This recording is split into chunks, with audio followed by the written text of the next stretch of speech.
वो कौन था जिसके एक वाण से पूरा का पूरा कुरुक्षेत्र का युद्ध समाप्त हो जाता? वो कौन था जो घटोत्कच का पुत्र था और भीम का पौत्र था? भीम का ग्रैंडसन और घटोत्कच का ज्येष्ठ पुत्र, जिसका जन्म के साथ शरीर में शेर जैसे बाल थे, इसीलिए उनका नाम रखा गया बर्बरीक। दोस्तों, बर्बरीक बचपन से ही अजय होना चाहते थे, इसीलिए उन्होंने कठिन साधना की देवी माता का। उस साधना से उनको 3 बाण की आशीर्वाद प्राप्ति हुई। ये 3 बाण जिससे समूचे सेना का विनाश किया जा सकता था, सृष्टि का विध्वंस किया जा सकता था, और तो और ब्रह्मांड की पूरी ताकत लगा के भी इस बाण को रोध करना संभव नहीं था। बर्बरीक के संकल्प के अनुसार वो उसी के पक्ष में लड़ाई करेंगे जो सबसे ज्यादा कमजोर होगा और जिसको उसकी आवश्यकता होगी। कुरुक्षेत्र की युद्ध से पूर्व श्री कृष्ण बर्बरीक के पास पहुंचे और उनसे पूछा, और तुम इस युद्ध में किसका साथ दोगे? तब बर्बरीक कहते हैं, जो पक्ष ज्यादा कमजोर होगा मैं उसके पक्ष में लड़ूंगा। तब श्री कृष्ण उनसे मुस्कुराते हुए कहते हैं कि बड़ी चर्चा सुनी है तुम्हारे इन बाणों के बारे में, आज मुझे दिखाओ तो सही इन बाणों की क्षमता। तब बर्बरीक बड़े प्रसन्नता से श्री कृष्ण को अपने बाण दिखाते हैं। कुरुक्षेत्र की युद्ध से पूर्व उन बाणों का परीक्षा का मांग करते हैं श्री कृष्ण। तब उनसे कहते हैं, वृक्ष में जितने भी पत्ती है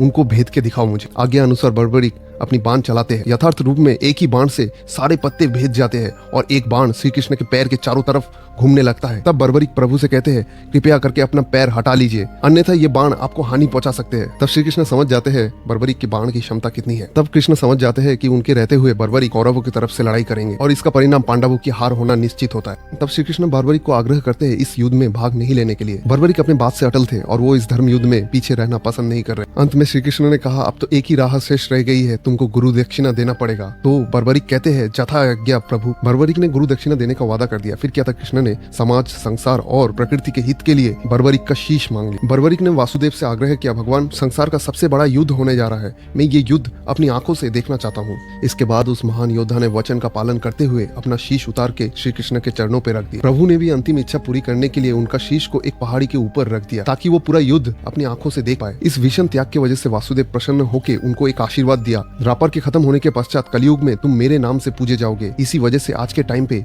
बर्बरीक को खाटो श्याम नाम से पूजा किया जाता है। हर एक सब्सक्रिप्शन मेरे लिए मूल्यवान है। आपके एक सब्सक्रिप्शन की वजह से मैं धर्म का प्रचार और प्रसार कर पाता हूँ। यदि ये वीडियो अच्छा लगा हो तो कमेंट में जरूर जय खाटो श्याम लिखिए। जय हिंद, वंदे मातरम।